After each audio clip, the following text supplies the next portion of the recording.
Esta semana iniciamos con nutrición. ¿Te consideras una persona saludable? ¿Por qué?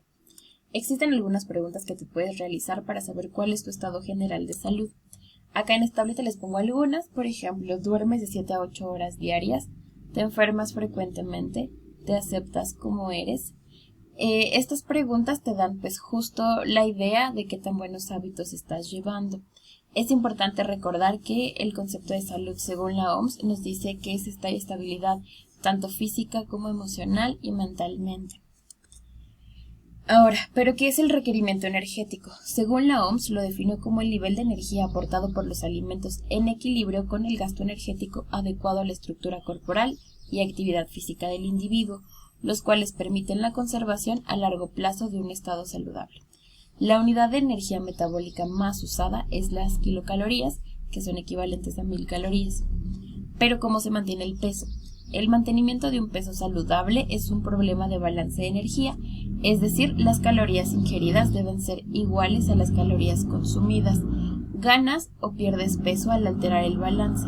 Al ingerir menos calorías de las que gastas, pierdes peso. Cuando ingieres más de las que gastas, ganas peso. Cada medio kilo de grasa corporal equivale a 3500 calorías. Para perder medio kilo por semana necesitas dejar de consumir 500 calorías al día. Pero es lo mismo alimentarse o nutrirse. La alimentación es una serie de procesos fisiológicos, psicológicos, sociales y culturales relacionados con la ingestión de alimentos. Y la nutrición es una serie de procesos físicos y químicos que sufre el alimento desde su ingestión, digestión, absorción, metabolismo, excreción y utilización por el individuo. Ahora, los alimentos son aquellos ingredientes en una ración o dieta que proporcionan los nutrimentos necesarios para el funcionamiento del organismo, y los nutrimentos son sustancias indispensables para la vida que están presentes en los alimentos. Entonces, no es lo mismo alimentación y nutrición, aunque frecuentemente se usan como sinónimos. La alimentación implica la ingesta de nutrimentos, pero también se relaciona con la percepción sensorial del alimento y la satisfacción por comer. Y la nutrición, después de la alimentación, comienza el proceso de nutrición en el organismo. Es entonces el resultado de la alimentación en donde el cuerpo obtiene los nutrimentos indispensables para su existencia. La alimentación va desde la preparación hasta la ingestión del alimento. El humano relaciona desde el nacimiento la alimentación con sensaciones y emociones placenteras y de protección. Esto está dado por el gusto como de comer, se aumenta la producción de algunas hormonas que estimulan el apetito y pues te dan esta sensación de placer al consumir alimento.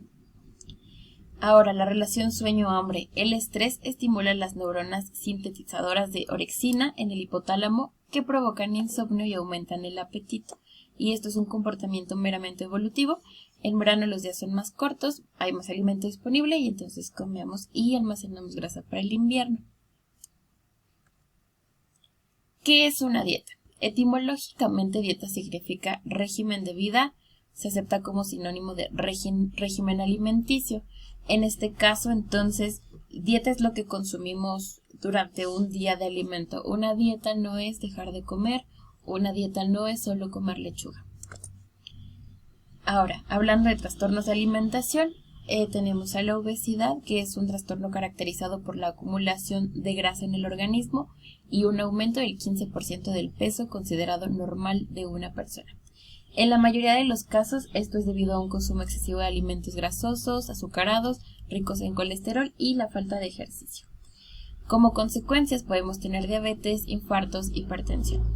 El tratamiento de la obesidad consiste en llevar una dieta balanceada y realizar una rutina de actividad física y adecuada al estado general de salud, edad y sexo. La anorexia es un trastorno alimenticio y de la conducta. Las personas que padecen esta enfermedad se niegan a comer normalmente y de tal manera van perdiendo peso hasta el punto que su organismo ya no es capaz de realizar alguna de las funciones básicas. Esta enfermedad no es única de algún género, pero es más frecuente en mujeres jóvenes y adolescentes con problemas familiares que llegan a ser objeto de crítica. El tratamiento incluye la participación de la persona afectada, de la familia y de un equipo multidisciplinario que está compuesto por un médico familiar, un nutriólogo y un psicólogo. La bulimia es otro trastorno emocional y de alimenticio que está relacionado con la ingestión desordenada y exagerada de alimentos, lo cual produce en la persona un sentimiento de culpabilidad que la orilla a provocarse el vómito para expulsar la comida.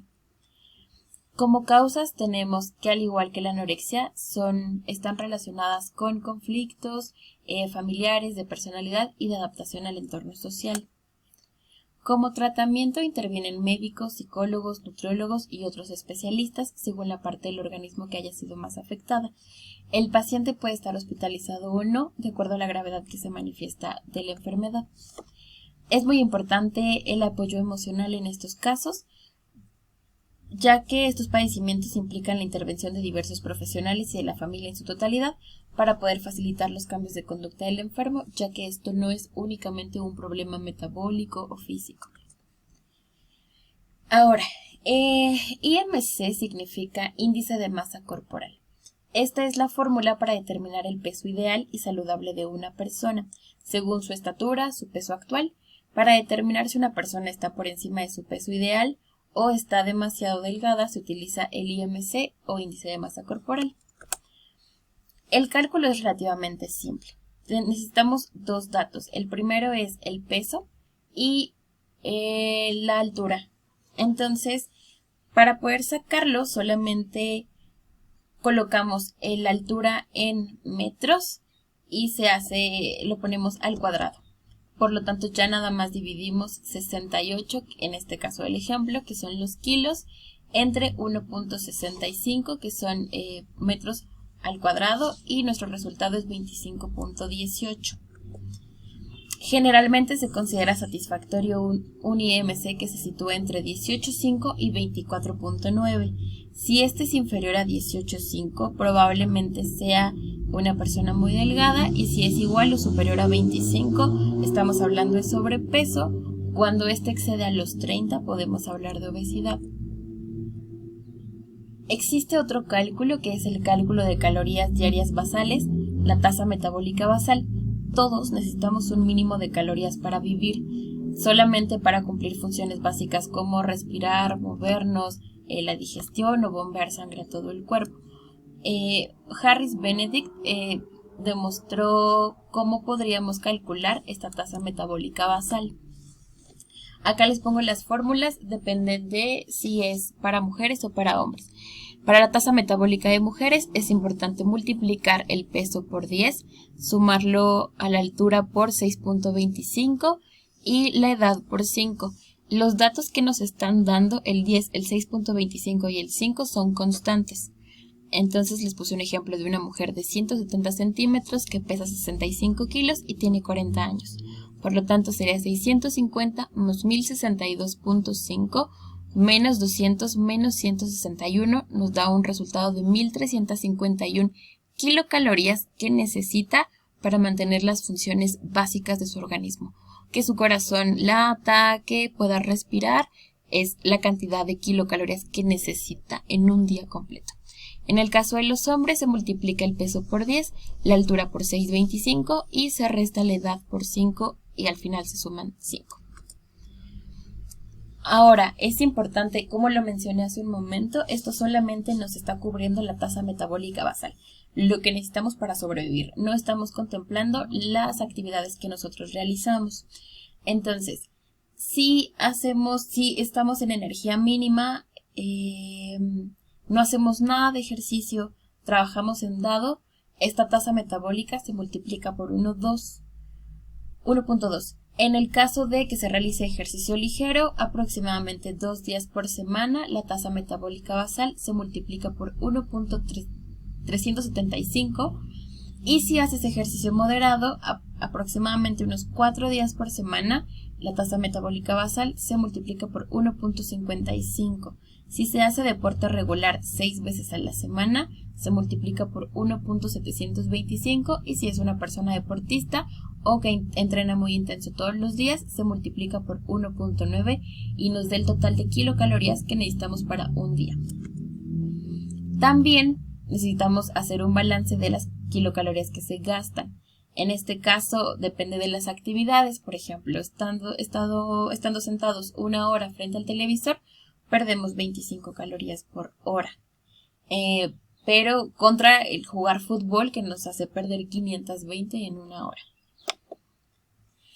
Ahora, como actividad hay que calcular su IMC y calcular la cantidad de kilocalorías que necesitan al día, así como las que llegan a consumir en un día, de acuerdo a las actividades que realizan.